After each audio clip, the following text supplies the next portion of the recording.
bastó leer algunas historias referente a brujas para darme cuenta y comprobar de que lo que me decía mi padre sobre ellas era real y no me mentía cuando me lo contaba.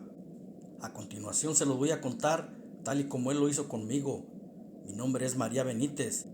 Él y mi madre vivían en una ranchería llamada Aguas Buenas. Esta comunidad se encuentra en el estado de Guanajuato, México. Mi padre me dijo que en ese tiempo tendría unos 27 años de edad y formaba parte de la defensa civil del rancho, porque dicho rancho era azotado por cuatreros que se dedicaban a robar el poco ganado que tenían los pobladores de ese lugar. En esos tiempos abundaba ese tipo de gente cuatrera. Se formaban gavillas de maleantes debido a las guerras civiles. Pero mi padre, gracias a que pertenecía a la defensa civil, sabía pelear muy bien. Además de tener buena puntería con su fusil, era diestro utilizando el machete, uno de los artefactos que más se usaban en esos tiempos, y otra arma que ellos llamaban el florete. Me describía que era como el palo largo que se usa en las artes marciales. En ese tiempo todas las rancherías tenían la costumbre de que todos los rancheros iban al pueblo más cercano por víveres cada cierto tiempo. Así surtían su despensa previniéndose por 2 semanas y a veces hasta por un mes. El motivo era que al sitio a donde iban se encontraba bastante lejos. Las veredas por donde se iban eran parajes muy inhóspitos. Se decía que por esos lugares abundaban las brujas, pero a ellos no se les aparecían quizás porque iban muchos. Tampoco había transporte, por eso se iban en burros, aunque de venida se regresaban caminando, porque los animales venían muy cargados con los víveres. El pueblo a donde van se llama Silao. La jornada era dura y los hombres solos no podrían cargar con costales de víveres de tan lejos. Por eso se transportaban en burros o mulas.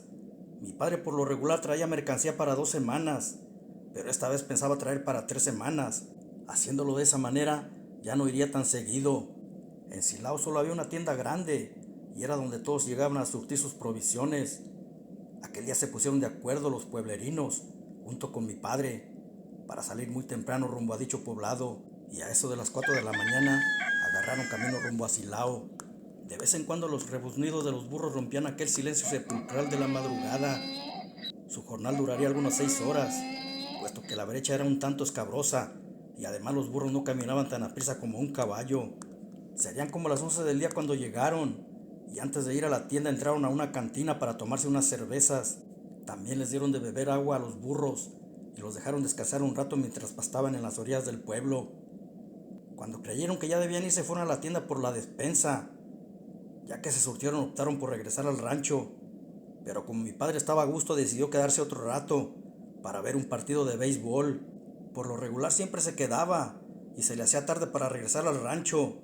Sin embargo, como nadie le hacía jalón, se regresaba ya de noche y solo, porque ninguno de los demás se quedaba con él. Al salir de aquel poblado, que en ese entonces era muy pequeño, ya era de noche y no había luz. Todo se veía muy oscuro. Por esos días eran tiempo de lluvias, y cuando venía a medio camino se soltó una buena tormenta con truenos y relámpagos. No sé, pero yo he escuchado que, según se dice, cuando llueve es cuando más se aparecen las brujas. De repente, cuando estaba como a 1 hora de llegar al rancho, vio una luz en el cielo por el rumbo del Cerro del Cubilete, una montaña muy conocida, porque es donde está el Cristo Rey y es muy famoso. Mi papá pensó que aquella luz que se veía a la distancia era un avión y no le dio mucha importancia. Siguió su camino picando las ingles de la burra para que apurara su paso, pero luego notó que la luz se desplazaba en altos y bajos, porque vio que bajaba y de repente subía, como en zigzag. Entonces descartó su pensamiento que fuera un avión, y si no era eso, tal vez no era algo bueno, y que posiblemente podría ser una bruja, puesto que la gente decía haber visto alguna rondar por sus casas. Incluso se rumoraba que hasta se habían perdido niños. Asosadamente llegó algo muy descabellado.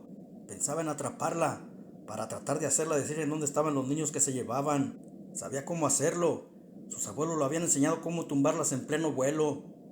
Comenzó a rezar Padres Nuestros y Aves Marías, y con cada oración hacía un nudo en un trozo de lazo. Increíblemente, al cabo de hacer apenas 2 nudos, aquella luz cambió de rumbo y se empezó a dirigir hacia él. Nos contaba mi padre que cuando la tenía muy cerca, no soportaba la luz. Era muy intensa y no veía nada, ni siquiera donde pisaba cuando corría tratando de huir. Hasta la burra se aterrorizó y se le perdió en el oscuro, lluvioso monte.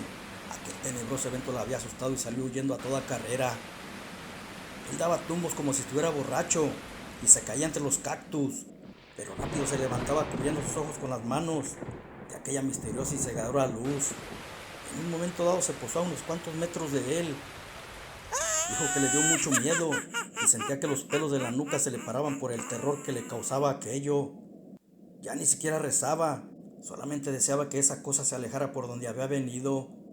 En ese momento recordó que su madre una vez dijo que maltratándolas, diciéndoles malas palabras, se iban.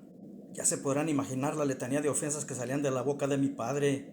Él decía que de mentadas de madre no le bajaba y que por fortuna, gracias a Dios, aquello dio resultado, porque la bruja se alejó del lugar. Yo le pregunté que si le había visto la cara y me contestó que no, ya que la luz que parecía ser fuego le encandilaba mucho.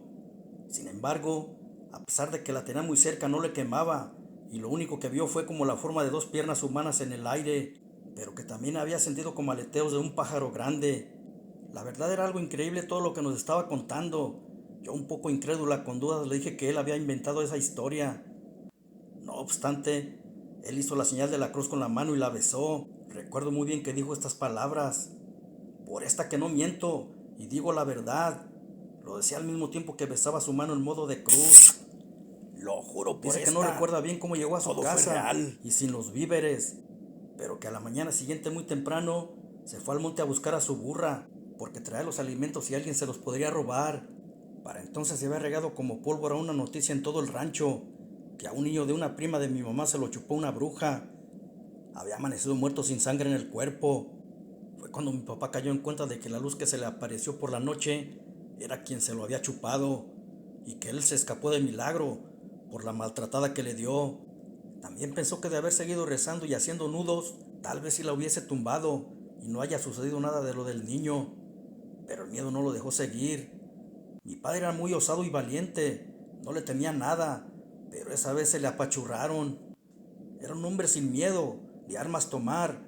Se había enfrentado a cuatreros y a otros valentones con machete en mano y siempre salió vencedor.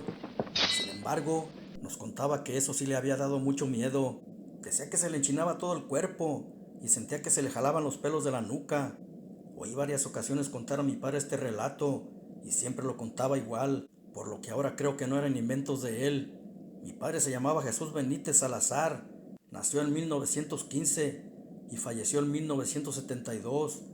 Lo que más me impresionaba de él es que siempre hacía la cruz con su mano y la besaba diciendo: lo juro por esta que todo fue real.